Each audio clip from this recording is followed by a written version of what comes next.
Now, the concept of treasury management systems taking longer than expected to implement, costing more than expected, and not having the impact comes from a number of reasons, and we could have a fairly lengthy video talking about those different items.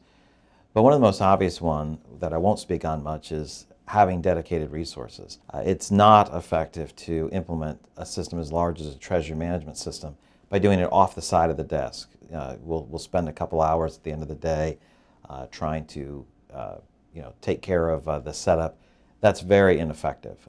And other comments about project management and sponsorship, of course, make sense. But I'm going to focus on four primary items here. The first that we see that's not discussed much is the failure to create a modern Treasury technology architecture. What I mean by this is the different elements of the Treasury technology stack, such as data, connectivity, the systems, not just the Treasury management system, reporting and analytics, all have to be considered in light of the new technology that exists. Each of those has an impact on the overall success of the project, and you don't go and pick a single piece of it without looking at what your stack needs to look like over time.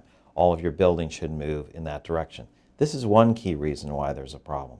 The second is an incomplete understanding.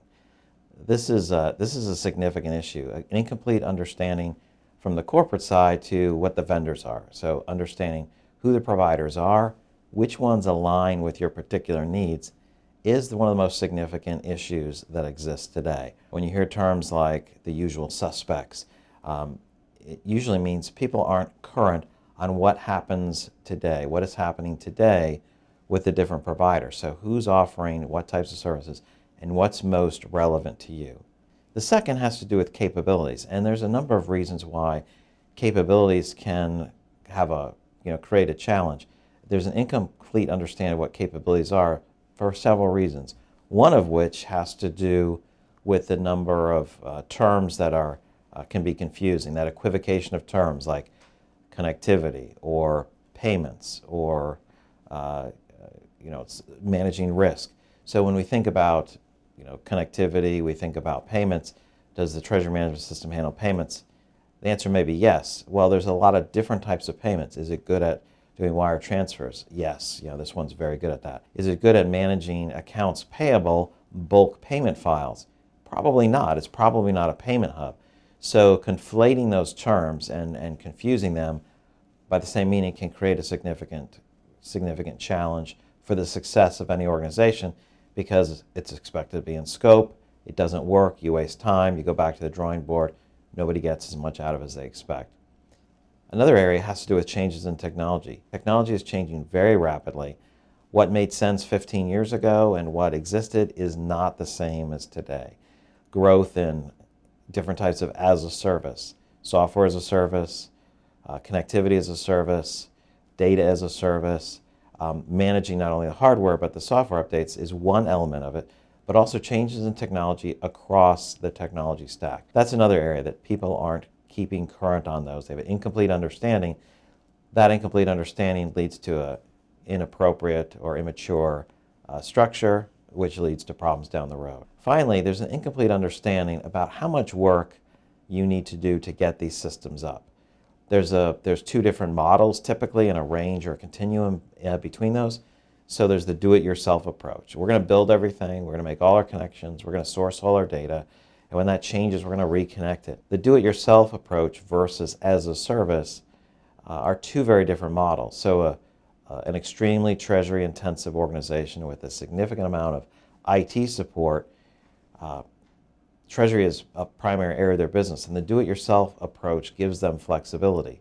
For most other organizations, most corporations, there's too much of that do-it-yourself. You need data, you need information, you need things set up. The do-it-yourself approach is not right for many of those organizations. There's an underestimation of how much work it takes to connect to 25 of your banks, to create 8 different types of payments, payment formats going to 5 different banks, etc. Third reason for some of these challenges is the failure to manage connections properly. And I talked about that a little bit before, about the incomplete understanding.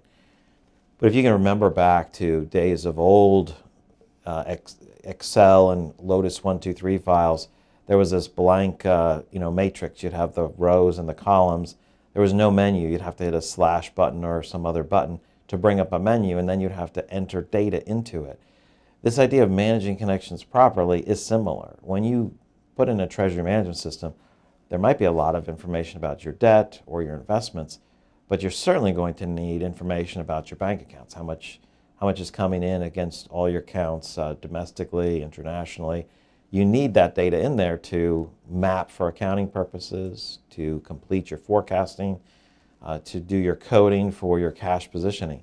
So failure to manage your connections properly is a significant issue. Most organizations underestimate this by orders of magnitude. They think connections are connections. We did a host-to-host connection before. Things should be good. Managing these things properly, making sure all of your connections to your banks are managed appropriately, whether you're using a Treasury aggregator with or without SWIFT, whether you're using a SWIFT connection, but taking advantage of getting that data brought into the system so that you can act on it means you have your spreadsheet is completely full. Now you can start to work with the data, as opposed to you have training, everything's blank, you have nothing to work on, and by the time the data comes in, weeks, months, and quarters elapse, and the training is forgotten, it's not built out, and you're inefficient. The last one I want to bring up is buying into the myth of aggressive. And it's very easy to say, we have a very aggressive plan. That doesn't make it aggressive. It doesn't become aggressive because it's said aggressive. It can become unreasonable, and an unreasonable time frame can create a significant challenge, resulting in delays and a longer project time than if the project plan is laid out appropriately.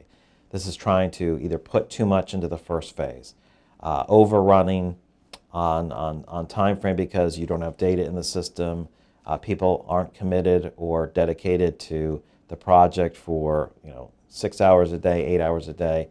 So they start to run over, and then what happens is people reduce the scope, they pull items out of their first phase, they keep pulling things out of the first phase till there's not as much value, claiming victory. We got the project implemented, it was a little bit late, but we completed phase one. Well, phase one becomes a shell of what was the plan. And then, most importantly, is the development and the build-out stops. For phase one goes in, and in way too many cases, in far too many cases, organizations stop developing this expensive, appropriate, and valuable tool they have to manage Treasury. So it stops, and their investment slowly deteriorates because they do that. This is normally driven by the buying into the myth of we have an aggressive plan.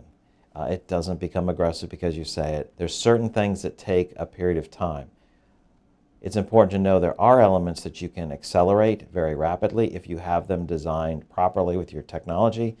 You work on your connectivity, your other components that Treasury needs to do, whether it's FX, accounting, etc. There's ways to reduce the overall timeline, but it's not done just by saying we're being aggressive. You have to think about those components, make sure there is adequate time for those pieces, and then moving forward.